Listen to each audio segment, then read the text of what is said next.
and I'm a coach and consultant. I heard about the principles about 2 years ago, and I was living over in Paris and working as the head of a global function, and I had decided that it was time to make a change, and I wanted to leave the company and start my own coaching and consulting business. And so I decided to hire a coach because I thought, I could use a partner and somebody to help me with my business and my strategies as I, wanted to be successful. So that was a smart thing to do.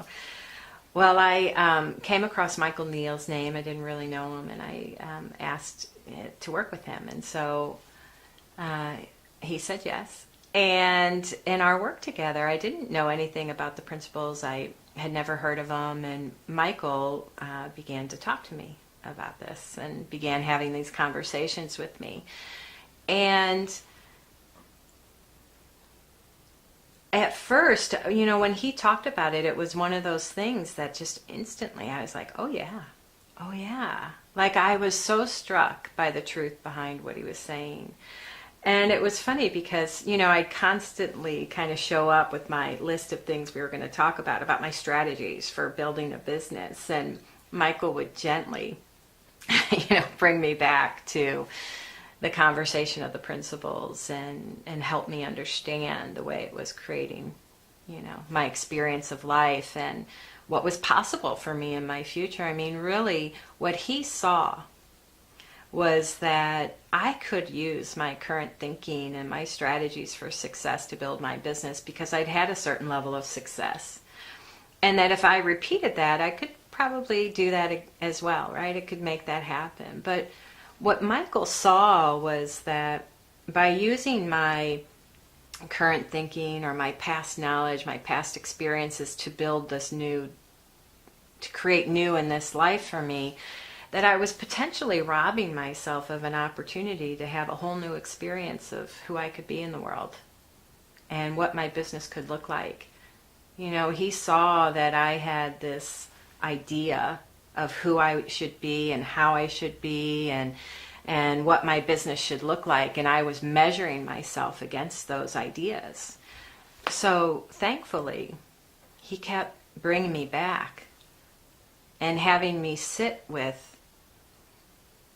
my potential versus my idea. And that had a profound impact on me. I remember having insights about that I could create something brand new and fresh, that I could work with people in a whole brand new way, that I could experience a new level of connection in my life that I hadn't had. Really what happened was through a series of conversations and Michael working with me, I started to have a hopefulness and a re-engagement in the freshness of life that I hadn't had in years. And that was just so beautiful, so amazing to me.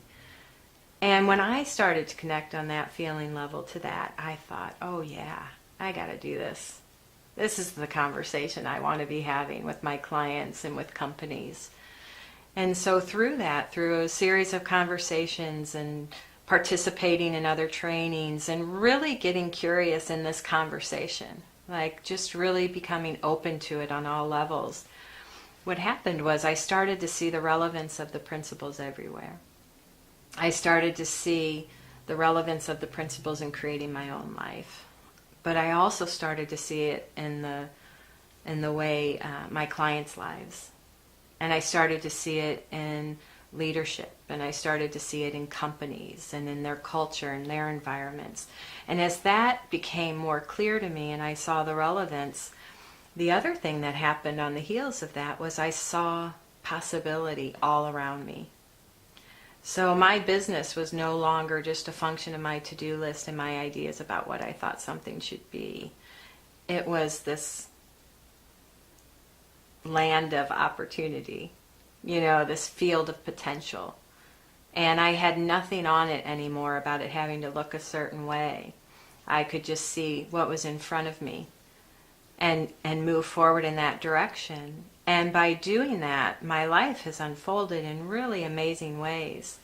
And I attribute that to my understanding of the principles.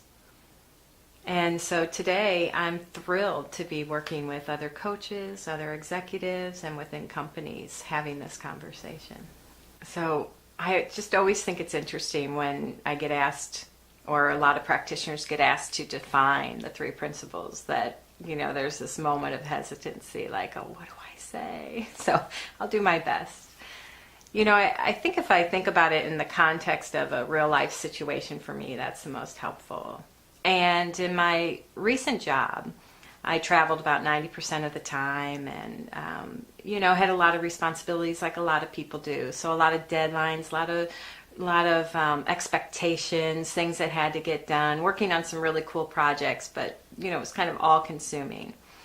And when I think about that in the context of the principles, and we can start with thought, the way thought might show up is in one level of thinking, one thought, I could see that situation as, you know, pressure.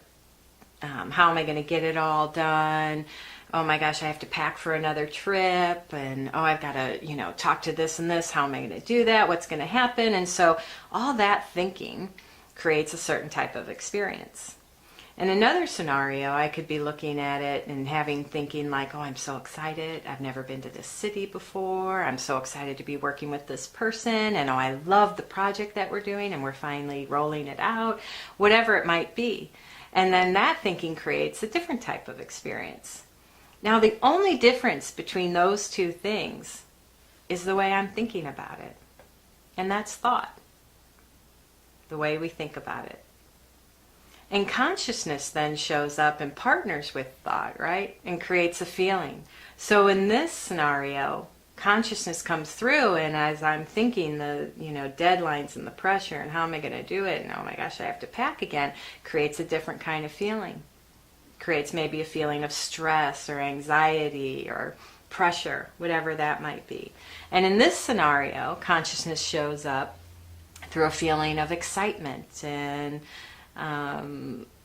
potential and looking forward to it. You know, it's a very different. And that's consciousness brings to life our thinking in any given moment. And then there's mind. And mind is behind it all. Mind is kind of underneath it all, behind it all. It's where it comes from. It's where our thinking comes from. You know, mind is interesting because, like all of these, we don't often think about it, right? But it's true if you ask yourself, yeah, where does my thought come from?